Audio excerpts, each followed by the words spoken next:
Alors j'avais envie de faire cette vidéo pour garder une trace en mode vlog plutôt que d'écrire. J'ai l'habitude plutôt d'écrire mes émotions, ce que je traverse. Et là j'avais envie de le faire en mode vlog pour deux raisons. La première parce que ça change un peu et c'est quelque chose qui me trotte dans la tête depuis longtemps, donc je décide de passer le pas par rapport à ça. Et la deuxième raison, en ce moment je fais un travail avec une coach vocale sur la voix chantée, donc en chant. C'est quelque chose qui me challenge beaucoup. Et en fait, parler en fait partie. Voilà, je veux dire, c'est la voix aussi. Ça me challenge et ça m'appelle en même temps. Dans les semaines précédentes, là, les semaines qui ont passé, j'ai eu l'impression, j'avais vraiment ce sentiment que les choses, qu'il y avait du sable en fait dans la roue, là, qu'il y a les choses coinçaient, que ça grinçait un petit peu dans la manière d'avancer, principalement dans mon business et puis aussi à d'autres endroits dans ma vie. C'est quelque chose que j'ai en général du mal à admettre, parce que je préfère quand tout va bien. Je préfère me dire que tout va bien. J'ai un profond sentiment d'optimisme intérieur qui dit que ça va bien aller. Donc ça c'est toujours là, mais ça ne veut pas dire qu'à des moments particuliers, il y a quelque chose de plus triste, de plus triste en fait en moi. Je crois qu'en ce moment il y a une espèce de tristesse un peu sous-jacente qui a besoin d'être exprimée, qui prend pas toute la place, mais qui en fait, de ce que j'ai l'impression, avait besoin d'être reconnue par rapport au fait qu'il y a des choses dans ma vie, dans mon business, qui ne vont pas comme j'aimerais. Et ça en fait c'est pas facile à reconnaître, en tout cas pour moi. Ça l'est encore moins parce que depuis que j'ai un business en ligne, avec une image public, on est d'accord que mon public n'est pas, on ne parle pas de millions de personnes, en tout cas pas encore, mais le fait d'avoir une image publique, je me rajoute de la pression par rapport à ça, je me rajoute du il faut bien faire, je me rajoute du il faut transformer plus vite, je me rajoute de il faut donner des choses vraiment importantes et vraiment intéressantes pour que la communauté soit intéressée pour aider les gens. Je me rajoute tout ça.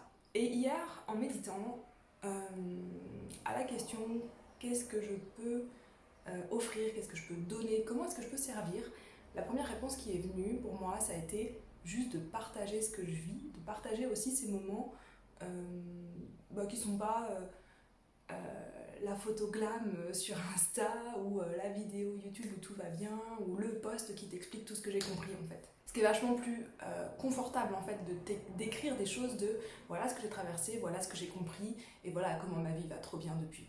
Sauf que la vie elle est pas linéaire donc c'est pas comme ça tout le temps. Donc la première étape pour moi ça a été de reconnaître et vraiment reconnaître dans le sens vraiment pour moi qu'il y a des choses qui ne fonctionnaient pas comme j'aimerais. J'ai reconnu en premier qu'il y avait des choses qui n'étaient pas là où j'aimerais être. Là, il y a eu, je relance un processus de vente en ce moment pour l'offre Renaissance qui aura lieu au mois de septembre. Et c'est plus... c'est encore une fois un petit peu... faut y aller, machin, faut vendre, et ça m'éclate pas. C'est pas lié à l'offre. L'offre, elle est juste géniale, je l'adore, je sais qu'il va se passer des trucs de ouf pour les personnes qui vont rejoindre l'offre, donc c'est pas ça du tout. Mais pour moi, il y a un truc là qui est redevenu un petit peu lourd. Alors c'est lourd, j'y vais quand même, hein. Ça m'empêche pas de le faire, donc ça c'est ok. Maintenant, j'ai quand même l'impression qu'il y a quelque chose à aller creuser. Je me suis rendu compte avec tout ça que j'avais perdu un petit peu dernièrement des routines de bien-être, méditation, yoga, affirmation, journaling. Comment on dit ça en français? Je sais plus. Voilà, il y a des choses comme ça que c'est pas que je les faisais plus, mais que je les faisais un petit peu en dilettante ces derniers temps. Et je m'en suis rendu compte en fait avec donc ma coach vocale, où je lui disais que là, me remettre à chanter, c'était un petit peu comme un effort. Ça ne devrait pas, parce que c'est un truc qui me plaît vraiment. Et en fait, je me suis rendu compte en creusant que j'avais un petit peu laissé tomber tous ces trucs-là que je fais normalement pour moi, puisque quand je fais du yoga le matin, c'est pour moi. Tous ces moments de je prends soin de moi. Donc j'ai décidé de recommencer ça et j'en ai profité du coup pour commencer un défi, un challenge sur 35 jours pour me reconnecter on va dire plus au sens de ma vie, à la mission que j'ai et comment est-ce que je vais servir cette mission avec mon business. Et donc là je suis le premier jour de ces minimum 35 jours parce que l'idée c'est pas de tout arrêter au bout de 35 jours mais en tout cas de faire ces premiers 35 jours pour remettre la machine en marche. La première question de journaling de ce matin, c'était à quel endroit dans ma vie je suis une victime.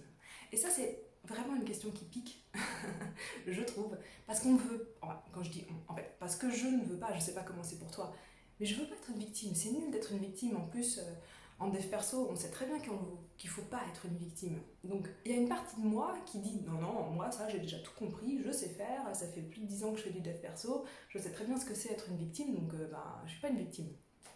Donc ça, il y a vraiment une partie de moi qui vient faire résistance avec ça. Mais en fait, la vie, elle n'est pas linéaire. Il y a des états d'énergie.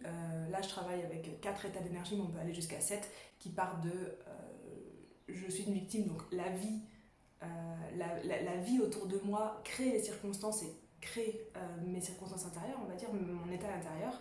Donc là, c'est l'état plus victime, jusqu'à l'état de énergie au top, où on est vraiment dans le je suis la vie. Quand j'agis, je suis la vie. Donc il y a plus de sentiment de toute séparation avec l'univers.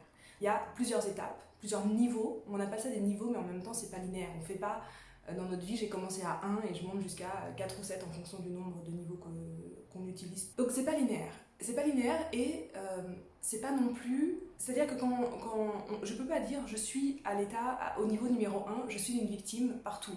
Non, en fait, on a des domaines de vie. Donc j'ai 8 ou 12 domaines de vie. Là aussi, il y a encore plein de théories différentes, mais j'ai plusieurs domaines de vie. Je peux très bien agir comme une victime dans un certain domaine de vie ou dans un petit bout, dans une partie de ce domaine de vie, pas à d'autres endroits. Et je peux très bien être hyper haute à un autre endroit. Parce que c'est pas linéaire et qu'en fait le but, c'est bien sûr d'augmenter son état vibratoire sur tous les domaines de vie, mais c'est aussi de le reconnaître quand ça va pas. Et je le dis aussi, pour toi, si des fois ça t'arrive de te reconnaître en tant que victime à un certain endroit, ça veut pas dire que tu l'es partout. Si quelqu'un ou si ton coach ou si autre te dit mais là t'as un comportement de victime, ok, là sur ce point précis, pas forcément partout dans ta vie. Ou peut-être que oui, mais c'est pas obligatoire. Et donc ce matin là, le journaling était sur à quel endroit de ma vie je suis une victime. Et donc ça pique de le reconnaître parce que mon ego veut pas, parce que mon ego spirituel, parce que j'ai une image publique qui fait que je suis pas censée être une victime. Sauf que si je ne le reconnais pas, je ne vais pas pouvoir changer, je ne vais pas pouvoir acter et transformer cette partie-là de moi. Si je ferme les yeux sur l'endroit qui a besoin d'être transformé, je ne pourrai pas le transformer, c'est juste impossible. Donc c'est vraiment important de le reconnaître. Il y a toute une partie sur mon business où j'ai ce sentiment que je n'ai pas, que ma vie pas ma vie, que ce qui se passe ne m'appartient pas, comme si je n'avais pas de pouvoir dessus. Donc quand j'ai l'impression de ne pas avoir de pouvoir sur une partie de ma vie, clairement, je pense que c'est un bon indice pour dire que je suis dans une posture de victime.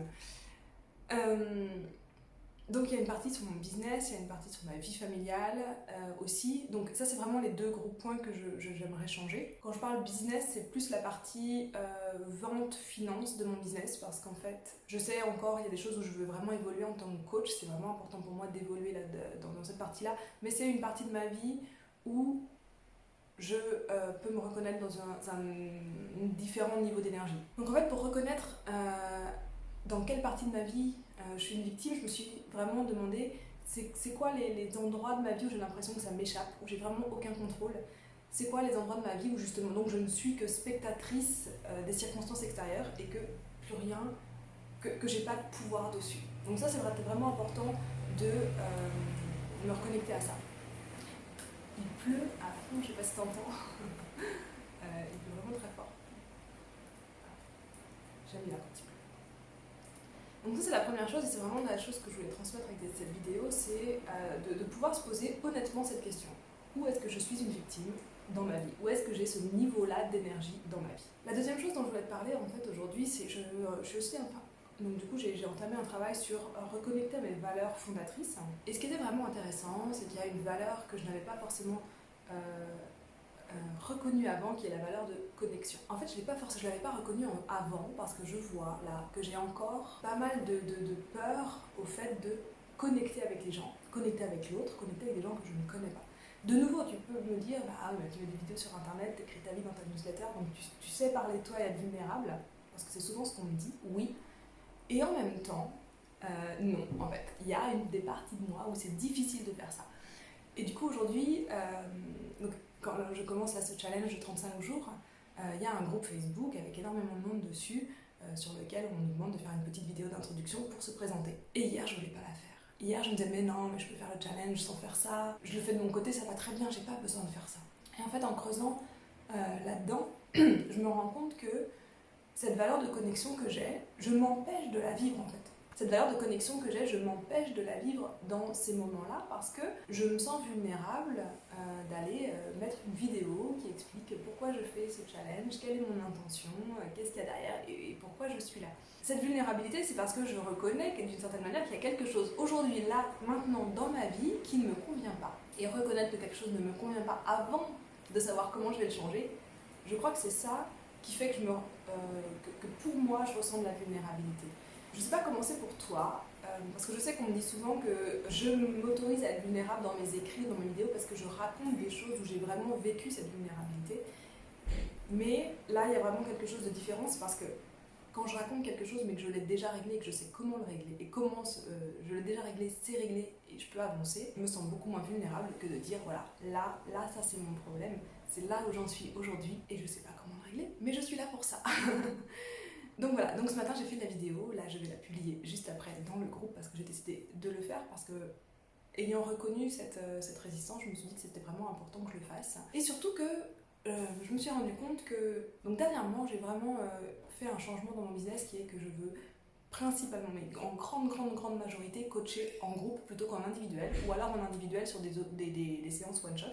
Et vraiment, le groupe, je le trouve beaucoup plus puissant, beaucoup plus précieux, il y a vraiment des choses qui se passent, et vraiment, j'adore le groupe. Donc j'ai pris cette décision il y a quelques mois de vraiment aller principalement sur le groupe. Et régulièrement encore, il y a des personnes qui me contactent en me disant « Ah, mais je préférerais l'individuel, je suis pas à l'aise avec le groupe, et tout ça, et ça. » Ce que je peux comprendre, et c'est pas du tout de remettre en question ce que ces personnes disent, c'est vraiment moi où est-ce que ça résonne. Mais en fait, ça résonne là, ça résonne que oui, je sais que le groupe est puissant, oui, je l'ai déjà expérimenté, oui, je sais tout ça, mais encore, là, en rentrant sur un groupe, j'ai cette résistance à y aller parce que j'ai encore des peurs liées à cette vulnérabilité. Donc c'est ce que c'est ce que je décide de transformer pour aussi aider les personnes autour de moi qui pourraient bénéficier de mes accompagnements de groupe et en fait qui ne se l'autorisent pas parce qu'elles ont encore ce truc à l'intérieur d'elles qui leur fait peur. Parce que j'ai l'expérience que c'est vraiment transformateur de travailler en groupe, je fais cet effort, mais je peux totalement entendre que si tu n'as pas encore eu cette confirmation que c'est top de travailler dans un groupe, c'est pas quelque chose que tu es prête à faire, c'est pas un pas que tu es prête à faire, et du coup je peux totalement l'entendre. Parce que je trouve que ce qui se passe en fait avec nos clients en tant qu'entrepreneur, en tant que business, en tant que coach, c'est des choses qui viennent refléter quelque chose chez nous. Et donc là ça a vraiment mis pour moi des questionnements sur ce côté de connexion, d'entrer dans le groupe et comment je m'autorisais à faire ça. Il y avait plein de choses d'autres que j'aimerais te dire par rapport à ça, mais je pense que ça continuera dans les prochains